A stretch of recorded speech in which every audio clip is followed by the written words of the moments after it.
Gelombang ketidakpuasan terhadap investasi Tiongkok sedang melanda Thailand. Baru-baru ini, sebuah bencana besar memicu kemarahan publik, dan banyak orang mulai mempertanyakan peran perusahaan Tiongkok di Thailand. Pada 28 Maret, gedung kantor audit nasional di Bangkok yang dibangun oleh kelompok teknik sipil China Railway nomor 10 runtuh akibat gempa bumi. Gedung ini merupakan satu-satunya bangunan di kota tersebut yang runtuh dalam gempa tersebut, menyebabkan 103 orang luka-luka atau meninggal dunia. Meskipun tragedi ini memicu duka nasional, namun hal itu juga kembali menyalakan ketidakpuasan masyarakat Thailand yang sudah lama terhadap perusahaan-perusahaan Tiongkok yang beroperasi di Thailand. Seiring dengan meningkatnya perhatian publik terhadap kekhawatiran akan infrastruktur berkualitas rendah dalam proyek Jalur Sutra Baru, Belt and Road Initiative, gelombang informasi baru pun mulai muncul ke permukaan. Dilaporkan bahwa sebelum insiden runtuh tersebut, kelompok teknik sipil China Railway nomor 10 sudah menunggak gaji para pekerjanya. Hal ini semakin memperburuk citra perusahaan-perusahaan Tiongkok di mata masyarakat Thailand. Sebuah video yang dipublikasikan oleh media Thai Today beredar luas di platform X. Dalam rekaman tersebut terlihat para pekerja Thailand melakukan aksi protes di luar gedung kantor audit nasional sebelum bangunan itu runtuh. Mereka menuntut pembayaran gaji yang tertunda dan terlibat dalam pertengkaran sengit dengan perwakilan lokasi proyek. Video ini memicu diskusi panas di dunia maya. Banyak komentar yang mengkritik situasi tersebut. Ada yang berkata, sampai gaji pun ditunggak di Thailand, ini benar-benar memalukan di panggung internasional. Penunggakan gaji, proyek mangkrak, dan kualitas konstruksi yang buruk, semua ini hampir menjadi ciri khas perusahaan Tiongkok. Dimanapun mereka berada, pasti ada masalah. Seseorang yang pernah bekerja untuk perusahaan Tiongkok di Mesir berkomentar, gaya kerja mereka dalam proyek Jalur Sutra Baru sama saja di mana-mana. Saya sendiri mengalaminya di Mesir.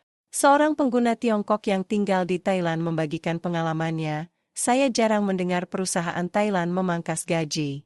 Kebanyakan perusahaan Thailand adalah bisnis keluarga dan sangat menjaga reputasi. Masalah biasanya datang dari perusahaan Tiongkok, yang tidak punya fondasi yang kuat dan rencana jangka panjang. Atasan saya lebih memilih tutup lebih awal daripada menolak membayar pesangon kepada karyawan yang diberhentikan. Kalau tidak, perusahaan bisa kehilangan izin beroperasi. Ia menambahkan, Thailand adalah negara yang melegalkan kepemilikan senjata api. Jadi akibatnya bisa ditebak. Seorang tokoh industri menyatakan bahwa untuk proyek semacam ini, dana dari pihak Thailand biasanya sudah dibayarkan penuh. Fakta bahwa kontraktor Tiongkok tetap tidak bisa membayar gaji para pekerjanya menunjukkan bahwa dana tersebut kemungkinan besar telah diselewengkan.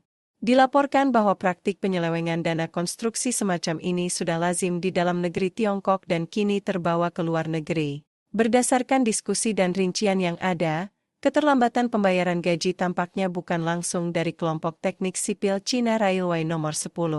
Melainkan dari subkontraktor mereka yang tidak membayar kontraktor tingkat bawah. Para pekerja ini menghentikan pekerjaan karena tidak menerima gaji. Demi mengejar tenggat waktu, China Railway nomor 10 langsung mendekati para pekerja dan berjanji akan membayar dari dana subkontraktor. Namun janji itu tidak pernah ditepati.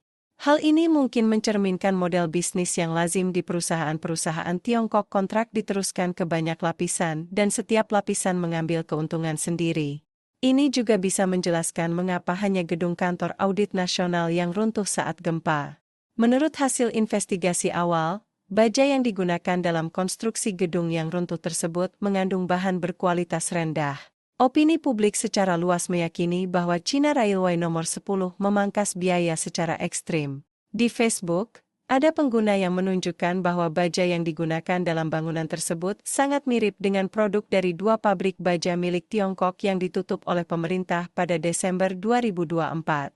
Seorang pelaku industri daur ulang logam di Thailand Tengah mengatakan kepada Radio Free Asia bahwa kualitas baja yang buruk tersebut disebabkan oleh korupsi pejabat dan tindakan curang perusahaan Tiongkok yang menekan biaya. Ia mengungkapkan bahwa perusahaan-perusahaan ini awalnya menggunakan sampel bersertifikasi untuk lolos inspeksi, namun ketika produksi massal dimulai, mereka menggantinya dengan bahan berkualitas rendah yang merusak sistem harga pasar. Seiring dengan semakin banyaknya informasi internal yang terungkap, sifat proyek, tahu busuk, dari China Railway nomor 10 menjadi semakin jelas. Masyarakat Thailand dengan keras menuntut dilakukannya peninjauan menyeluruh terhadap kualitas semua proyek yang dikerjakan oleh perusahaan Tiongkok. Yang lebih mengejutkan lagi adalah respons China Railway nomor 10 setelah kecelakaan terjadi. Menurut laporan media Thai Inquirer, saat tim investigasi perkeretaapian Thailand mengunjungi kantor perusahaan tersebut di Bangkok, mereka mendapati bahwa kantor itu telah kosong, dan tidak ada yang menjawab telepon. Media lokal juga melaporkan bahwa ada 4 pria Tiongkok yang tertangkap mencuri 32 dokumen dari lokasi bencana dan diduga hendak menghancurkan barang bukti. Ada komentar yang menyatakan, China Railway nomor 10 sama sekali tidak memberikan permintaan maaf yang tulus, tidak menunggu hasil investigasi, dan tidak memberikan kompensasi kepada para korban. Sebaliknya, mereka kabur dalam semalam. Ini sepenuhnya memperlihatkan bagaimana BUMN Tiongkok lari dari tanggung jawab. Mulai dari kualitas konstruksi yang buruk, pelanggaran hak-hak buruh, hingga kabur secara tidak bertanggung jawab setelah kecelakaan, tindakan ilegal China Railway nomor 10 telah memicu sentimen anti-Tiongkok yang semakin membesar di masyarakat Thailand. Di bawah tekanan publik yang besar, Perdana Menteri Thailand telah memerintahkan penyelidikan menyeluruh terhadap semua proyek yang melibatkan China Railway nomor 10 dan memeriksa apakah material yang digunakan sesuai dengan standar yang berlaku. Hubungan antara Thailand dan Tiongkok, dari penetrasi ekonomi hingga benturan budaya, dari hak buruh hingga ketegangan politik, semuanya kini berpuncak pada tragedi runtuhnya gedung di Bangkok. Seluruh permasalahan ini memicu gelombang besar sentimen anti-Tiongkok. Di balik gelombang tersebut, tersirat kekhawatiran mendalam masyarakat Thailand terhadap masa depan negara dan kesejahteraan sosial secara menyeluruh. Secara lebih luas, insiden ini jelas menjadi pukulan telak bagi reputasi Inisiatif Sabuk dan Jalan, BRI, yang dipelopori Tiongkok. Runtuhnya gedung di Thailand adalah sinyal peringatan bagi banyak negara terlalu dekat dengan Tiongkok bisa membawa risiko besar. Bagi mereka, ini adalah alarm yang membangunkan.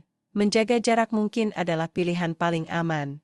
Bencana ini tidak hanya memperlihatkan persoalan kualitas konstruksi, sengketa ketenaga kerjaan, dan praktik korupsi, tapi juga memunculkan pertanyaan apakah proyek infrastruktur luar negeri yang dipimpin Tiongkok benar-benar membawa pembangunan berkelanjutan, ataukah hanya kemasan semu dari kekuasaan, keuntungan, dan model ekonomi predator? Pemerintah Tiongkok telah lama menjadikan Belt and Road sebagai pilar utama diplomasi luar negeri, menekankan konektivitas, pembangunan bersama, dan saling menguntungkan. Namun dalam praktiknya, banyak negara justru terjebak dalam krisis utang, kehilangan kedaulatan sumber daya, bahkan terpaksa menyerahkan kendali atas infrastruktur publik penting. Proyek-proyek BRI yang dulunya membangkitkan harapan, kini semakin sering dicurigai sebagai bentuk kolonialisme gaya baru. Di Thailand saat ini, suara-suara penolakan tidak lagi terbatas pada kalangan intelektual atau media, tetapi telah meluas ke masyarakat umum, serikat pekerja, dan pelaku dunia usaha. Yang mereka khawatirkan bukan sekadar soal gaji yang tidak dibayar tepat waktu atau keamanan gedung, tapi apakah negara ini sedang perlahan-lahan kehilangan kemandirian ekonomi, kebudayaan, dan arah pembangunan masa depan.